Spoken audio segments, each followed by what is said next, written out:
Turn our attention to foreign policy.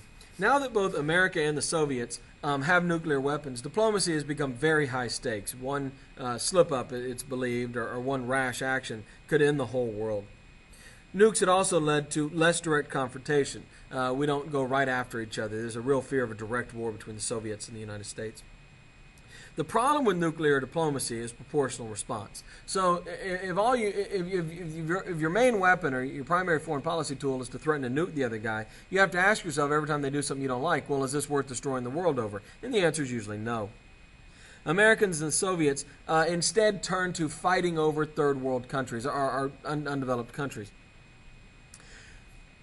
Eisenhower's Secretary of State is John Foster Dulles. And he is going to dominate Ike's diplomacy, which he's Secretary of State, so that makes some sense. He's a corporate lawyer. He's an aristocrat from a wealthy family. He's a stern moralist, and he's committed to the Cold War. He hates the communists. He rejected containment in favor of what he called liberation, although Ike preferred containment, and they fought over this all the time. In 1954, he adopts a strategy called massive retaliation. And what that says is if the communists try to expand their territory at all, the American response will be a rain of nuclear weapons. Dulles also promotes brinksmanship, the idea that we have to be willing to go further. It's a big game of chicken, and we have to be the last ones to pull out. The driving force, though, is actually economic. Nukes are much cheaper to build and maintain than regular military forces. And the phrase at the time was, you get more bang for your buck with a nuke, which is very literal, of course. And so as a cost-cutting measure, we will begin to scale back the size of our conventional army and dramatically increase the size of our nuclear arsenal. In June 27, 1953, we have a ceasefire in Korea. Each side pulls back a mile and a half, creating a demilitarized zone, which is effectively along the starting point, the line that the war had begun on. The Geneva peace talks failed to produce a long-term treaty, and that ceasefire is still in effect today. So the Korean War technically hasn't ended, y'all. We don't have a treaty to end this thing. We just have a ceasefire. And by the way, there you see how things have gone for the two Koreas. South Korea, very developed, quite wealthy compared to many other countries in the region. North Korea really doesn't have electricity. That's a picture from space there. By since 1945, France had been trying to pacify Vietnam. France had controlled Vietnam as part of colonialism before World War II, and they never really got control of it again after World War II.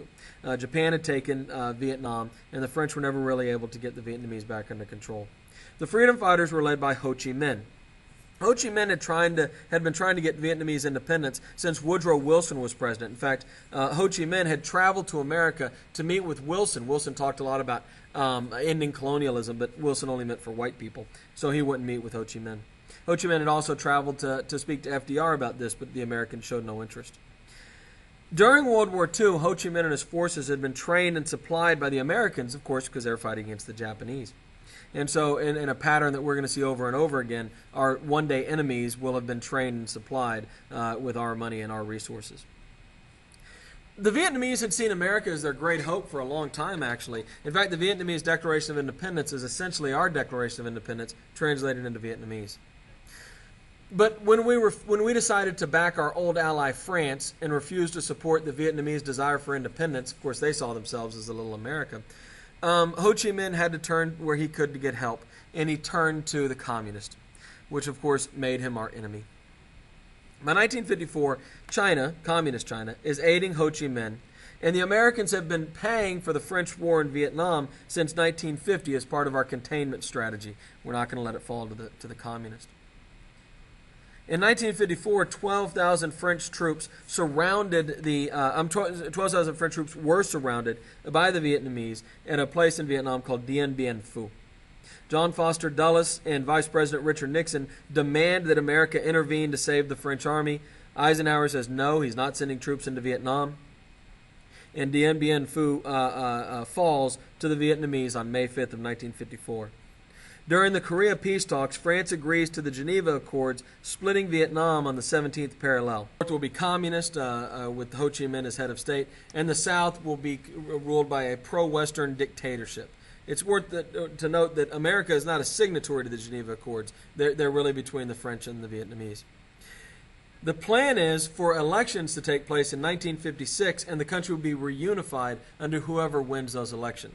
At this point, France pulls out of the country, pulls out of Vietnam altogether. America installs a pro-American dictator, Ngo Dinh Diem. Now, he's a curious choice because he's a Roman Catholic in a country that is overwhelmingly not Christian. But he's very pro-corporate America, and so we like him. Diem refuses to hold the elections in 1956 because it is very clear that Ho Chi Minh is going to win and the country is going to become communist. America pledges military support if the people rise up because the elections have been canceled. Under the idea of containment, we will not let communism spread.